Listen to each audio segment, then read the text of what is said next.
मैं हूँ दिव्यो we for blog तरफ से आप सभी को नमस्ते। आज वेजिटेबल का समाचार।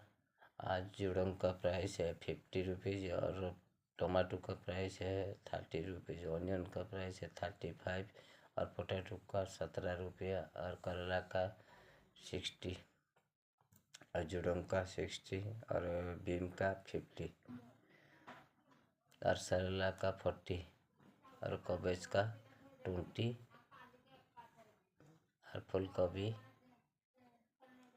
देसी फूल गोभी का उसका प्राइस है 20 रुपीज़ और कैप्सिकम का प्राइस है 60 और मिर्चा का प्राइस है 100। जो बंदा मेरा चैनल को सब्सक्राइब नहीं किया है प्लीज़ सब्सक्राइब कर दीजिए और एक लाइक दीजिए। मैं हर दिन अपडेट देती हूँ।